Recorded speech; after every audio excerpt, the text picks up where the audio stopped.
Alright, what's up guys and girls, Zev here. Just want to talk about my artillery ballista gemling legionnaire. It unfortunately ended up dying to the trial master. I fought him blind. You know, I'm planning on fighting all bosses blind, but I have kind of an idea of what the trial master does now. I just ended up dodge rolling too early and getting slammed by an attack that overlaps 3 times, I believe, based on the initial damage that I took from one of his sunder directions, because it splits into 3 directions. If you want to see that death, and yeah, just go check out the video before this. It should be called like the first attempt of Trial Master. But yeah, unfortunately the character ended up plopping over and, you know, slipping on a banana, sadly. But yeah, anyways, this character has been one of the funnest characters I've played. The damage isn't anything crazy, but if they improve the quality, well, don't improve it, fix the bug issue with quality, this build should be quite decent. I thought about how I could scale this build even further with like damage, because you're quite limited on how much power you can scale with projectile skills. Like you can do amulet with +3 as your max, but if you use fire flower, it goes all the way up to +4. But that's like a really good amulet slot that you're losing out on. But yeah, that's your option there. You can also get a +7 crossbow and corrupt it. If you hit the high percent or the high roll, you can actually get it to +8 projectiles. But I hope GGG adds something for ballistas to make them a bit more comparable to a bow and quiver, because with a bow and quiver you can, I believe you can get up to +12 or even plus like 16 or 14 projectile skill gems with the widow hail quiver. I mean bow. I hope they give us like a bolt holster. That would be kind of cool. Giving the same power as a bow and quiver character. But yeah, we will see if that ever ends up happening. But that would be an interesting idea, in my opinion. Quivers for bows, just call it a bolt holster, and then giving it the same implicit base types, like you can bleed, extra chance to shock, maybe implicit lightning damage or something like that. I'm sure they could figure it out, but right now crossbows are quite heavily lacking in the department. Crossbows either need to be increased in damage by far, or they need to give the crossbow a offhand type thing that you can scale. But yeah. Ripwire Ballista, I haven't really played around with it. I thought it was complete doo-doo. I thought it was so bad. The only thing that I could imagine doing with it is chaining off walls, but most endgame bosses, I feel like, don't have walls in their arena. And if they do, they're pretty far away. And the situation where you gotta be in a specific position so the Ripwire Ballista actually hits the wall, because I think your projectile deloads after some time and like despawns.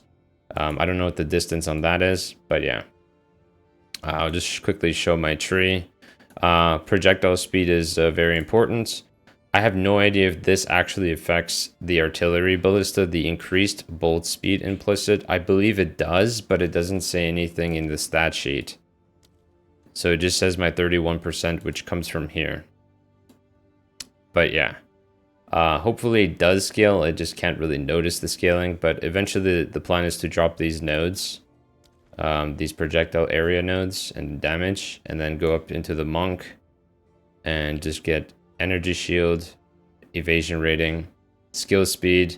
You can also technically, if you wanted to play this build, you can spec into this dispatch foes, and this says if you haven't dealt a critical hit recently, which is specific to you as the player or the character that you're playing, not your totems, you would have 100% increased uptime, or like you would have, I believe, perma uptime on crit for your totems.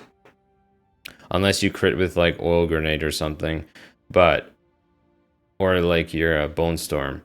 but this should be up most of the time, and you should be able to get a good amount of crit bonus for your totems if you plan on going crit totems, which is kind of hard. But yeah, I went into AoE. These AoE nodes help for ballistas. There's also just the totem +1 and totem +1. I thought about going into carved earth, but I think it's unnecessary because it's just damage. You can get damage elsewhere. I don't really care about totem life or totem resistances or additional damage reduction. I didn't really see a big deal. There are certain attacks that just immediately obliterate your totems. So there's like a weird playstyle, but if you're someone who enjoyed playing explosive arrow totems in PoE 1, you should like this build. Not early on, but once you get around level 40, 50, it should feel like decent. But it is very important that you have plus skill gems to your crossbow, and if you can find a fire flower with +4, even better. But I have no idea with how else you could scale this besides using Hands of Wisdom in action, which every class uses. But that's the only thing that I can imagine using, because you have 140 int, because we're going hybrid bases, so we need that int requirement. And then obviously dex for the same thing, but also dex is our primary stat because we're not going resolute technique. So we're just stacking a lot of accuracy. And yeah. But yeah, I have no other idea of how you can increase the damage besides the bug being fixed with the attack speed quality not affecting. I'm losing out. If I was Uber Lab Ascended, I would be at a total of 36% increased quality, which is about 36% more attack speed, aka 36% more damage. But yeah, there's this node, pretty good, I would say. Blind makes it so your evasion's even stronger. And then just the same generic nodes. A lot of traveling. There are some nodes that you could technically grab, but if you're playing this build, I encourage people to try and think about what they could do. Also, these nodes are pretty good. These forces of nature, just these 3 nodes, and then those. But most of all, there's really nothing. Eventually, I think I was planning on pathing around here and dropping all of this area. So cutting the tree off right here, and then cutting it off right here. If I drop these nodes and then pathing around here, going into the ranger, getting movement speed, and that's pretty much it. And then just pathing here just to save on points, which allows you to potentially, by saving these points down here, you can spec into stronger damage nodes, or even make your way up to here, to the spectral ward, which is also just a better way of making your character a bit more tankier. If you're struggling with mana cost as a totem build, I really recommend Advanced Thaumaturgy. Thaumaturgy. It is very good, but it isn't an easy fix. Mana is always going to be a problem with totems, especially as you get into higher levels of the skill gem. Once you pass like 30, the skill becomes quite heavily mana dependent, but just get a big mana flask, qualityed up if you want to, and then you can also get mental toughness if you want. You can also do deep trance. That's something you could do, a pretty good anoint. But yeah, I think that's pretty much it on the character. I'll just show my skill gems. Crossbow shot, this is really nothing. This is just holding gems that I was testing. Artillery ballista linked to scatter shot for 3 arrows. Martial tempo because you want this to attack faster. Fire infusion, primal armament, and I guess the last link would be their inspiration for just a bit more casual or like easier mapping when it comes to sustaining your mana. Or you could go with fire penetration. And these skills that have mana multipliers, they don't actually do anything. Just again, and I've mentioned it in the past, but as you can see, 249 bottom right, and with the skill gem 249. So that's really nice. Bone Storm to apply a debuff. This debuff is very powerful. Very powerful. It makes you deal 430 to 645 additional physical damage, which is like an extra 2 hits from the totem, technically. Very strong. This is really powerful. I'm currently working on another character, but I'll get onto that in a moment here. But yeah, Bone Storm linked to Arcane Tempo, Inspiration, and Physical Mastery. Oil Grenade linked into Encumbrance, Strip Away, and Maim, and Flammability linked to Persistence and Fire Mastery. You could also do Fire Mastery in your Artillery Ballista. You could.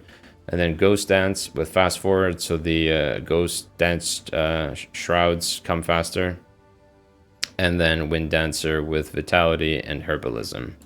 But yeah, that's this character. Unfortunately died, but really fun if you enjoy playing like EA type Ballista builds. Alright, now my other build that I've been working on, that I thought of after this character died, or roughly around that time. So, my idea with the Gembling Legionnaire is, since we get access to this node right here, attribute requirements of gems can be satisfied by your highest attribute. This is really nice because now I can actually use Bone Storm on a melee character. Typically, if you were playing Titan, you would not be able to abuse this. But I did some testing and it seemed to be really strong. So what you do is, same concept here, but instead of using a crossbow, you could, there's a couple options here actually. Depends on what you want to do, but I will be going with the dex strategy, which is either bow and quiver, or crossbow. But if you wanted to do some int, you can get yourself plus 10 to chaos gems, to chaos skills from 2 wands. But if you could find some low level wands with that mod value, that's something you could do. Or you could just do, you could even do Widow Hail if you wanted to, but you would need a quiver node, so Widow Hail is kind of an option that I thought about, but it's just not worth it. But the simplest thing is by either going crossbow for plus 7 projectile skill gems, or a bow with plus 7 and a quiver with plus 2 for a total of 9. So what we do here is just do a weapon swap when we're casting this, which is automated. And now instead of it being 44 to 66 additional damage, now it is 60 to 90 additional damage on attack. And this is specific for only attacks, so this will not work on spells. I'm pretty sure this skill is designed for minions, but minions are already pretty strong. But so the plan is to go double dot. We go perfect strike eventually as a 6 link, stacking, you know, just all the fire damage stuff, all the ignite scaling stuff on this skill. And then eventually we will be using Hammer of the Gods to apply bleeds. We would be generically scaling both ailment types. We wouldn't want to grab like fire because we would not be able to scale. Besides bleed is going to be our bigger damage source. So we do actually need to grab some bleed nodes, but perfect strike doesn't need any chance to ignite because it always ignites. If you look at the stat sheet here, I believe it's the second. It's supposed to say somewhere it always ignites, but I don't know where it says it. But somewhere it says, here. So if you do a perfect strike, it always ignites, which means, yeah, if a monster has ailment threshold, well, it doesn't do anything. You're always igniting it, but yeah. So that's the idea with this character. It's going to be strength stacking, a bit of dex, so I can offhand or weapon swap a bow with plus 7 projectiles and a quiver with plus 2. And then this projectile stuff scales that.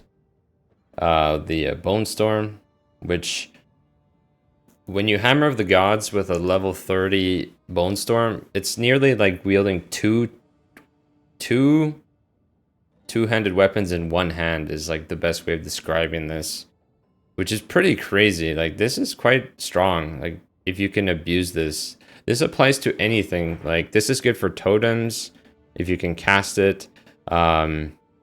Honestly, any big ignite skills, I even thought about now, like just recently, what you could do if you feel like Plasma Blast is not a good skill, you could do a weapon swap into a +9 setup, apply the Bone Storm stacks, go increase duration because Plasma Blast takes a while, and then you can just Plasma Blast the monster with the Bone Storms debuff. So that's a way you could do that. If you played like Blood Witch, I believe, where you can turn the elemental damage that you do to bleeding. Also, what you could do with Blood Witch, you could go ignite and bleed with Plasma Blast. That is a thing you could do. But then again, you have to path all the way down here for bleed nodes. There are some bleed nodes up here, but not too many. Just, yeah, there's only a couple bleed nodes here. About 30% bleed. So yeah. But yeah, I'll just go over my sockets, or support gems, sorry. I'm using Splinter right now, and then Armor Explosion. This isn't really doing anything because you actually need the Strike Splash Mace. But yeah, Martial Tempo. I'm hitting with my mace, and then Bone Shattering with AoE Brutality and Impact Shockwave. That's my clear. Perfect Strike, my single target. Fire Infusion with Window of Opportunity and Eternal Flame, which is just 100% more damage. Very strong. Molten Blast, not using that. Infernal Cry, linked with Premeditation. Eventually, we are probably going to do a Intimidating Cry, or I think it's called Intimidating Cry. Seismic Cry, sorry. Eventually we would use this because if we stun an enemy and War Cry and then it gives us an Aftershock proc, we can actually double roll our bleeds this way, which is nice. So it would hit with Hammer of the Gods, and then it hits with the Aftershock that explodes when the attack goes off right after Hammer of the Gods dissipates. But yeah, it can double roll bleed. And then shield charge for movement. Wind Dancer. I plan on building this character hybrid defenses, going max block, 75% block, probably around 50 to 60 evasion, and somewhere around some amount of armor.